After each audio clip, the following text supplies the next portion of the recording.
ജീവിതത്തിൽ അനുഭവങ്ങൾ പാഠങ്ങളാണ്. നന്മ തിന്മകൾ ശരി തെറ്റുകൾ വിവേചിച്ചറിയാനുള്ള അവസരവുമാണ്. എല്ലാവർക്കും നല്ലൊരു ദിവസം ആശംസിച്ചാണ് മാമ്പഴത്തിന്റെ പുതിയ വീഡിയോയിലേക്ക് സ്വാഗതം. ആദ്യമായിട്ട് കാണുന്നവരാണെങ്കിൽ ചാനൽ ഇഷ്ടപ്പെട്ട ഒന്ന് ലൈക്ക് ചെയ്ത് സപ്പോർട്ട് ചെയ്ത് സബ്സ്ക്രൈബ് ചെയ്യാൻ മറക്കരുതേ. അപ്പൊ നമുക്ക് നേരെ നമ്മുടെ ഉണ്ണിമോടെ അയ്യപ്പന്റെയൊക്കെ ഇന്നത്തെ വിശേഷത്തിലേക്ക് അങ്ങോട്ട് പോയാലോ.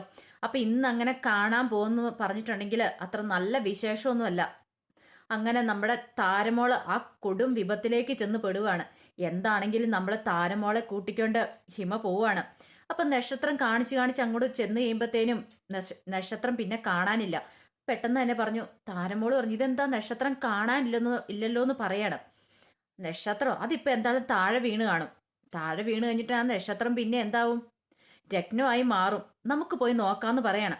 അങ്ങനെ എന്താണെങ്കിലും താരമോളെയും കൂടെ കൂട്ടിക്കൊണ്ട് ആ കൊടും ക്രൂര വനത്തിലേക്ക്, അതായത് പറഞ്ഞിട്ടുണ്ടെങ്കിൽ മനപ്പറമ്പ്, അവിടെ മൊത്തം ഇഴജന്തുക്കളുള്ളത്. അപ്പൊ അങ്ങോട്ട് കൊണ്ടേലുവാണ്. അവിടെ ചെന്ന് കഴിഞ്ഞപ്പോഴത്തേനും ഇവിടെ എങ്ങനെ നമ്മൾ കണ്ടെത്താനാ ആ നക്ഷത്രം എന്ന് ചോദിക്കുവാണ്. അത് തിളങ്ങും, നമുക്ക് നോക്കാന്ന് പറയാം. അപ്പൊ എന്താണെങ്കിലും ഹിമ എന്ന് പറഞ്ഞിട്ടുണ്ടെങ്കിൽ വേറെ ആരുമല്ല, മൃത്യുദേവതയാണ് കൂടെയുള്ളത്. അങ്ങനെ നോക്കിക്കഴിഞ്ഞപ്പോഴത്തേനും ദതേ കിടക്കണു, നോക്ക് തിളങ്ങുന്ന കണ്ടു എന്ന് പറയാണ്. പെട്ടെന്ന് നമ്മുടെ താരമോൾ അങ്ങോട്ട് നോക്കിയപ്പോഴത്തേനും അവിടെ കിടന്ന് ഇങ്ങനെ വൈഡൂര്യം ഇങ്ങനെ തിളങ്ങുവാണ്. നീ പോയി എടുത്തോണ്ട് വാ. എന്താണെങ്കിലും നിന്റെ വീട്ടിലുള്ള നാഗമാണിക്യത്തെക്കാളും നല്ല തിളക്കമല്ലേ അതിനേക്കാളും വിലപിടിപ്പുള്ള സാധനമാണെന്ന് പറയുവാണ്. ഇത് കേട്ട് കഴിഞ്ഞപ്പോഴത്തേനും നമ്മുടെ താരമോൾ എന്ത് ചെയ്യും, അതിനറിയില്ലല്ലോ, പിഞ്ചു കുഞ്ഞല്ലേ, തന്റെ കൂടെയുള്ള മൃത്യുദേവതയാന്ന് പോലും അതിനറിയില്ല. അത് പെട്ടെന്ന് തന്നെ അത് എടുക്കാനായിട്ട് അങ്ങോട്ട് ചെല്ലുവാണ്. ഈ സമയത്ത് ഹിമ തന്റെ ഒറിജിനൽ രൂപം സ്വീകരിക്കുവാണ്, മൃത്യുദേവതയുടെ. അതിനുശേഷം നാഗത്തെ വിളിച്ചു വരുത്തുവാണ്. എന്നിട്ട് പറയാണ്, എനിക്ക് എന്താണെങ്കിലും കാലപാശം കയ്യിലില്ല, അതുകൊണ്ട് എനിക്ക് എന്താണെങ്കിലും നേരിട്ട് അവളെ ഇല്ലാതാക്കാൻ സാധിക്കില്ല. ഒന്നെങ്കിൽ ജലം, അല്ലെങ്കിൽ വായു, അഗ്നി, അങ്ങനെ എന്തിൻ്റെ ഒരു സഹായത്തോടൊക്കെ കൂടിയ എനിക്ക് ഈ കൃത്യം നിറവേറ്റാനായിട്ട് പറ്റുള്ളൂ. അതുകൊണ്ട് നീ എൻ്റെ ആഗ്രഹം നിറവേറ്റണം. നീ അവളെ പോയി ദംശിച്ചിട്ട് വരാൻ പറയാണ്, കടിച്ചിട്ട് വരാൻ പറയാണ്. എന്താണേലും ആ നാഗം നമ്മുടെ ഹിമയുടെ വാക്കുകൾ കേൾക്കുക, മൃത്യുദേവതയുടെ. അങ്ങനെ അങ്ങോട്ട് പോവുകയാണ്. ഈ സമയത്ത് അവിടെ നിന്നിട്ട് രത്നം കാണാതെ നമ്മുടെ താരമോള് വിളിച്ചു പറയാ, അതെ ഇവിടെ ഇവിടെ രത്നം കാണുന്നില്ല ഹിമയെന്ന് പറയാണ്. നീ അവിടെ ഒന്നുകൂടെ തിരയാൻ പറയണം. നോക്കിക്കഴിഞ്ഞപ്പോഴത്തേനും അവിടെ ഇങ്ങനെ മിന്നി തിളങ്ങുന്നുണ്ട്. പെട്ടെന്ന് നമ്മുടെ താരമോൾ എന്ത് ചെയ്യുക, ആ രത്നം പോയി എടുക്കാനായിട്ട് ഇങ്ങനെ അങ്ങോട്ട് ചെല്ലുക. അങ്ങനെ അങ്ങ് ചെന്ന് കഴിഞ്ഞപ്പോഴത്തേനും ആ നാഗം അവളുടെ കയ്യിൽ ഇതിങ്ങനെ കൊത്തുവാണ്. കൊത്തി കഴിയുമ്പോഴത്തേനും അയ്യോ എന്നെ എന്തോ കടിച്ചു ഹിമ എന്ന് പറയണേ. ഒന്നുമില്ല, നിനക്ക് തോന്നുന്നായിരിക്കും എന്ന് പറയാണ്. അല്ല, എന്നെ എന്തോ കടിച്ചു എന്ന് പറയുവല്ല.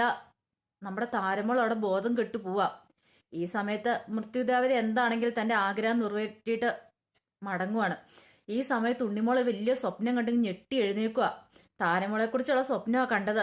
പെട്ടെന്ന് തന്നെ ഉണ്ണിമോൾ ചാടി എഴുന്നേറ്റിട്ട് അച്ഛ, അമ്മ, മുത്തശ്ശിന്ന് അവിടെ കിടന്ന് അലറി വിളിക്കുവാണ്. ഉണ്ണിമോളുടെ മുറി പുറത്തുനിന്ന് പൂട്ടിയേക്കുവാണല്ലോ വിനോദ്. എന്താണെങ്കിലും ഈ കരച്ചിൽ കേട്ടോണ്ട് പെട്ടെന്ന് മുത്തശ്ശി എഴുന്നേക്കുന്നുണ്ട്. അതോടൊപ്പം തന്നെ നമ്മുടെ വിനോദും അവരെല്ലാം കൂടെ എഴുന്നേറ്റ് വരുവാണ്. അനസൂയം കൂടെ എഴുന്നേറ്റ് വരുന്നുണ്ട്. എഴുന്നേറ്റ് വന്നപ്പോ എന്താ നീ ഇവിടെ കിടന്ന് അലറി കരയുന്നേന്ന് ചോദിക്കണം. താരമോളെ ആ സ്വപ്നം കണ്ടു, അവളെ ഒന്ന് പോയി നോക്കാൻ പറയണം. അപ്പൊ മുത്തശ്ശി പറയാണ്, നീ ഒന്ന് പോന്ന് നോക്കിയ വിനോദേ, ഉണ്ണിമോള് കണ്ടതല്ലേന്ന് പറഞ്ഞു. പിന്നെ ഇനിയിപ്പൊ പോയി നോക്കാത്തന്നെ കുഴപ്പമുള്ളൂ. ഈ പാതിരാത്രിക്ക് അവളെയും കൂടെ എന്തിനാ വിളിച്ചുണർത്തുന്നത്? ഇവളുടെ ചുമ്മാ ഓരോ പൊട്ടത്തരം അമ്മേ, ഇവളിങ്ങനെയൊക്കെ പിച്ചും പേയും പറയുമെന്ന് പറയാണ്. വിനോദേ, എന്താണല്ലോ എൻ്റെ ഉണ്ണിമോള് പറഞ്ഞല്ലേ, അവൾ അങ്ങനെ വെറുതെ പറയത്തില്ല. എന്താണല്ലോ ഒന്ന് പോയി നോക്കുന്നതിന് കുഴപ്പമൊന്നും ഇല്ലോന്ന് പറയാണ്. അല്ലേലും നീ എന്ത് ക്രൂരതയാടാ എൻ്റെ ഉണ്ണിമോളോട് ചെയ്തിരിക്കുന്നേ. നീ ആ മോളെ എന്തിനാ മുറി പൂട്ടിയിട്ടിരിക്കുന്നേ? നീ ഒന്ന് ആലോചിച്ച് നോക്കിയേ. നിനക്ക് പൂട്ടിയിടാനുള്ള അവകാശം ഉണ്ടോ? നീ ആ കുഞ്ഞിനെ പെറ്റ് വീണ് എൻ്റെ കയ്യിലേക്ക് ഏൽപ്പിച്ച് തന്നിട്ട് നീ പോയതല്ലേ, പിന്നെ തിരിഞ്ഞു നോക്കിയോ? അങ്ങനെയുള്ള നിനക്ക് എന്തിനാടാ ഇത്ര ക്രൂര മനോഭാവം ഇരിക്കുന്നേ? വേറൊന്നുമല്ല, നിനക്ക് അവളെ പൂട്ടിയിടാനുള്ള ഒരു അവകാശമില്ല. അവളെ നോക്കിയത് ഞാനാ. അവളെ ശിക്ഷിക്കാനുള്ള യാതൊരുവിധ അർഹത നിനക്കില്ലെന്ന് പറയാണ്. ഇത് കേട്ടിട്ട് നമ്മുടെ വിനോദൊന്നും മിണ്ടാതിരിക്കുവാണ്. പെട്ടെന്ന് തന്നെ അനസൂയോട് പറഞ്ഞു, നീയെങ്കിലും ഒന്ന് കേക്ക്. നീ ഒരു കുഞ്ഞിന്റെ അമ്മയല്ലേ, നിനക്ക് മനസ്സിലാവില്ലേ എന്റെ വേദന? എല്ലാം കണ്ടോണ്ട് നീ മിണ്ടാതെ നിൽക്കുമല്ലേ ചെയ്യുന്നതെന്ന് ചോദിക്കുവാണ്. അമ്മ, അത് നീ കൂടുതലൊന്നും പറയണ്ട.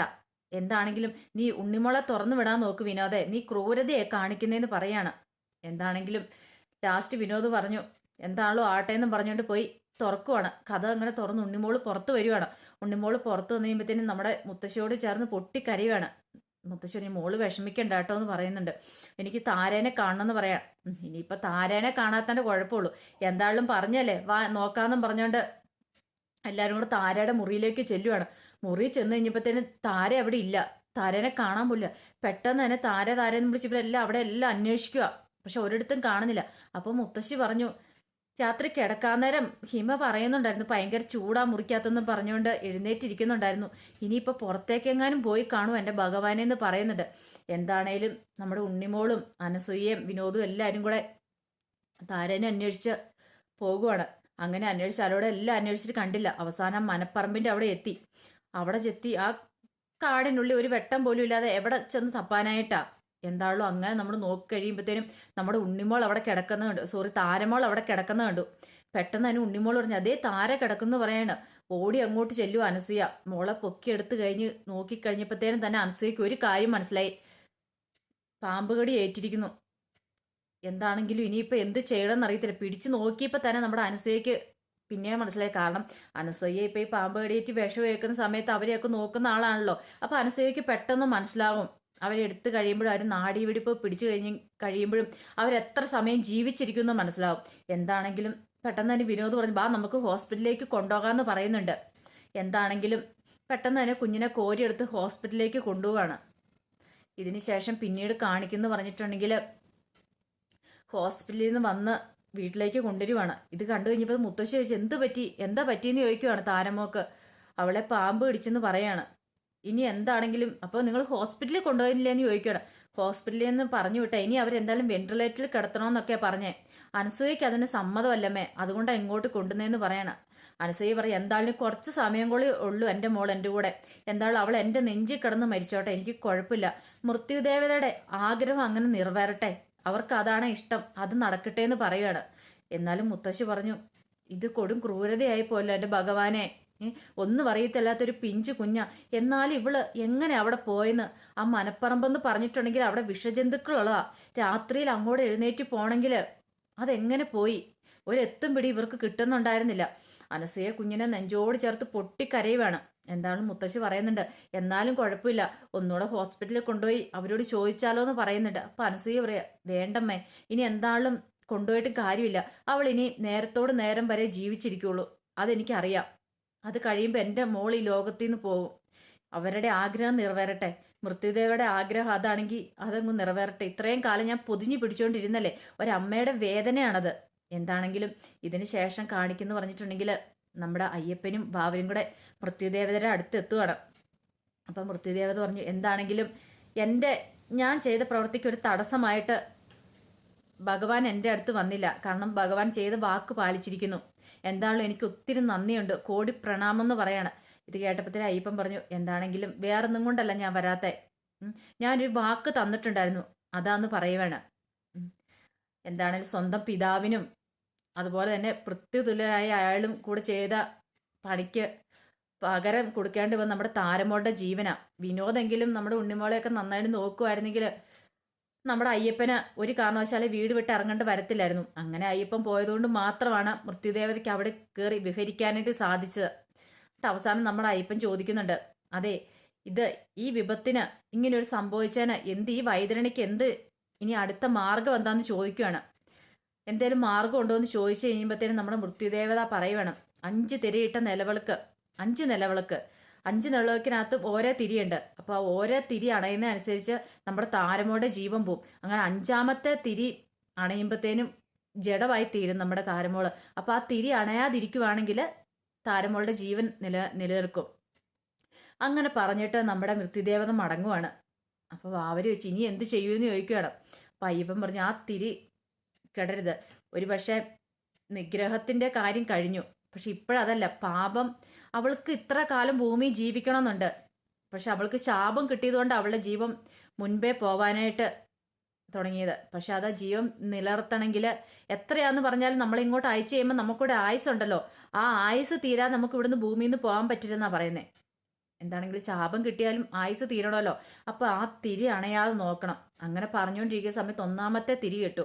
1ാമത്തെ തിരി കെട്ടിട്ടുണ്ടെങ്കിൽ അതിനർത്ഥം അവളുടെ ആയുസിൻ്റെ, അതായത് എന്തോ ഒരു ഇത് കുറഞ്ഞ നർത്തം അങ്ങനെ എന്തോ പറയുന്നുണ്ട്. പക്ഷെ എനിക്കത് കൃത്യമായിട്ട് മനസ്സിലായില്ല കേട്ടോ. അപ്പൊ എന്താണ് 5 നിലവിളക്കുണ്ട്. അഞ്ചാമത്തെയും കെട്ടാലാണ് മൊത്തം. അത് 3ഉം 4ഉം ഒക്കെ കെട്ട് കഴിഞ്ഞിട്ടുണ്ടെങ്കിൽ അവളുടെ പകുതി ജീവൻ പോയി അങ്ങനെയാണ് പറയുന്നത്. അഞ്ചാമത്തെ കെട്ട് കഴിയുമ്പത്തേനും അവൾ ജഡമായി തീർന്നു. എന്തായാലും ഇങ്ങനെ അയ്യപ്പനും വാവരും ഇങ്ങനെ നിൽക്കുകയാണ്. പിന്നെ കാണിക്കുന്നു പറഞ്ഞിട്ടുണ്ടെങ്കിൽ നമ്മുടെ താരമോളെ നെഞ്ചോട് ചേർത്ത് അനസയെ പൊട്ടിക്കരയുമ്പോഴത്തേനും ഉണ്ണിമോൾ അടുത്തേക്ക് ചെല്ലുവാണ്. ഉണ്ണിമോൾ അടുത്ത് ചെന്ന് താരാന്ന് പറഞ്ഞ് പിടിക്കാൻ തുടങ്ങുമ്പോഴത്തേനും വേണ്ട, നീ എൻ്റെ താരമോളെ തൊട്ടു പോരുത്, നീ ഒറ്റ ഒരുത്തി അതിന് കാരണം, നീ അന്ന് വന്ന് എൻ്റെ താരമോളെ തുറന്നു വിട്ടില്ലായിരുന്നെങ്കിൽ, ആ ഫട്ടതിരി കെട്ടി അവർ രക്ഷ അഴിച്ചില്ലായിരുന്നെങ്കിൽ എൻ്റെ താരമോൾ ഇപ്പോഴും ജീവിച്ചിരുന്നേനെന്ന് പറയാം. ഇത് കേട്ട് കഴിഞ്ഞപ്പോൾ ഉണ്ണിമോൾക്ക് ഭയങ്കര വിഷമമായി. ഉണ്ണിമോൾ പെട്ടെന്ന് ആ കാര്യങ്ങളൊക്കെ ഉണ്ണിമോളുടെ മനസ്സിൽ കൂടെ പോകുവാണ്. പെട്ടെന്ന് തന്നെ മുത്തശ്ശി പറഞ്ഞു, എന്താ അനസേ നീ പറയണത്? ഇതൊരു പിഞ്ചു കുഞ്ഞല്ലേ, ഇത് അറിഞ്ഞുകൊണ്ടാണ് അങ്ങനെയൊക്കെ ചെയ്തത്. അവൾക്ക് ഈ ഇത്രയും സമയം വരെ ഭഗവാൻ പറഞ്ഞിട്ടുള്ളൂ അവളുടെ ആയുസ്. ആ സാധനത്തിന് ശേഷം ഭഗവാൻ തിരിച്ചെടുത്തു. അത്രയും നമ്മൾ ചിന്തിച്ചാൽ മതി, അല്ലാതെ ഇവളെ കുറ്റപ്പെടുത്തിക്കൊണ്ടിരുന്നിട്ട് വല്ല കാര്യം ഉണ്ടോ എന്ന് ചോദിക്കുകയാണ്. അനസൂയ പറഞ്ഞു, ഇനി സാക്ഷാ ഭഗവാന് പോലും എൻ്റെ മോളെ രക്ഷിക്കാൻ പറ്റില്ല. ശാപം കിട്ടിയ ജന്മമായിരുന്നു എൻ്റെ മോളുടെ ജീവൻ അങ്ങനെ ഇല്ലാതായി. മൃത്യുദേവതയ്ക്ക് സമാധാനമാവണമെങ്കിൽ സന്തോഷിക്കട്ടെ. എൻ്റെ മോളുടെ ജീവിതമല്ലേ പോയത്, പോട്ടെ, ഞാൻ സന്തോഷിച്ചോളാം, സമാധാനിച്ചോളാം എന്ന് പറയുന്നുണ്ട്. അങ്ങനെ പറയുമ്പോഴും അവളുടെ കണ്ണിക്കൂടെ കണ്ണീരല്ല ചോര ഒഴുകുന്ന അനസൂയയുടെ. ഇത്രയും കാലം കാത്തു സൂക്ഷിച്ച മോളാണ് പോകുന്നത്. ചിന്തിക്കാൻ പോലും പറ്റില്ല ഒരു അമ്മയെന്നല്ല ആരെ സംബന്ധിച്ചോളം. കാരണം ഇത്രയും കാലം കണ്ണിലെ കൃഷ്ണമണി പോലെ കൊണ്ടുവന്നതാണ്. പക്ഷെ വിനോദയ്ക്ക് ഒരു കാര്യം ചിന്തിച്ചില്ല, ഉണ്ണിമോളെ ഇങ്ങനെ ഇട്ട് ക്രൂശിക്കുമ്പോൾ അതിനൊരു തിരിച്ചടി കിട്ടുമെന്നുള്ള കാര്യം. ഉണ്ണിമോളെ ക്രൂശിച്ചതുകൊണ്ട് മാത്രമാണ് അയ്യപ്പസ്വാമി ആ വീട് വിട്ട് പോയത് തന്നെ. എന്താണെങ്കിലും നമ്മുടെ ഉണ്ണിമോള് ഭഗവാനോട് പ്രാർത്ഥിക്കാൻ തന്നെ തീരുമാനിച്ച് ഇങ്ങനെ നിൽക്കുവാണ്. എന്താണെങ്കിലും താരമോളെ രക്ഷിക്കാൻ പറ്റുമോ? അയ്യപ്പസ്വാമി എന്തേലും ഒരു രക്ഷ കൊടുക്കും നമ്മുടെ താരമോളുടെ ജീവൻ നിലനിർത്തും. അപ്പം അതിനുവേണ്ടി നമുക്ക് കാത്തിരിക്കാം. എന്താണെങ്കിലും എല്ലാവർക്കും നല്ലൊരു ദിവസം ഒരിക്കൽ കൂടി ആശംസിച്ചുകൊണ്ട് നിർത്തുന്നു. നന്ദി.